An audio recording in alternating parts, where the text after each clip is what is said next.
আসসালামু আলাইকুম, কেমন আছেন বন্ধুরা? সবাই আশা করি ভালো আছেন, সুস্থ আছেন। বিথিস ফ্যামিলি ব্লগে আপনাদের সকলকে স্বাগতম।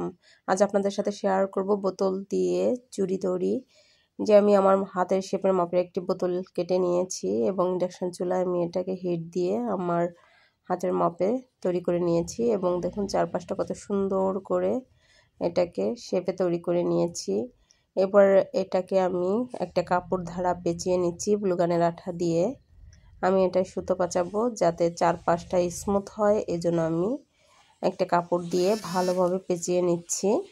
দেখুন এভাবে করে পেঁচিয়ে নিচ্ছি। আমার ভিডিওটি ভালো লাগে লাইক, কমেন্ট এবং শেয়ার করবেন। নতুন যারা আছেন চ্যানেলটিকে সাবস্ক্রাইব করবেন। এই যে দেখুন হাতে দিয়ে দেখিয়ে দিচ্ছি কেমন হয়েছে। এবার আমি এটাকে খুব ভালোভাবে পেঁচিয়ে নিয়ে এই সুতোটা দিয়ে আমি করে নিব। B75 এই আঠাটি খুবই ভালো। আমি এবার ব্লু কালারের যে সুতোটা নিয়েছি এটা দিয়ে ভালোভাবে পেঁচিয়ে নিচ্ছি, আঠা লাগিয়ে নিয়েছি।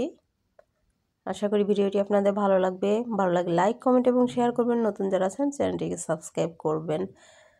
আমি আগে থেকে দুটো চুড়ি তৈরি করে নিয়েছিলাম। আমার ঘরে থাকা জিনিস দিয়েই আমি এই চুড়িটি তৈরি করেছি। আমার বাচ্চার একটা প্যান্টে স্টারের এইগুলো ছিল, আমি তুলে রেখেছিলাম। এবার আমি এগুলোকে চুড়ির উপরে আঠা দিয়ে লাগিয়ে দিচ্ছি। যারা আমার মতো এরকম শখ করে কাজ করেন, একদম সব কিছু যে কিনে নিয়ে আসতে হবে এমন না। ছোটো ছোটো বাচ্চাদের জামা প্যান্টে অনেক সুন্দর সুন্দর স্টোন থাকে, এগুলো তুলে রেখে দেবেন। আমার মতো সময় পেলে এগুলো দিয়ে এ ধরনের কাজ করে নেবেন।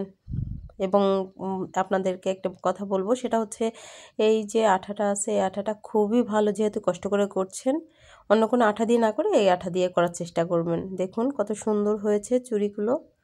আশা করি আপনাদের ভালো লেগেছে। ভালো লাগলে লাইক, কমেন্ট এবং শেয়ার করবেন, চ্যানেলটিকে সাবস্ক্রাইব করবেন।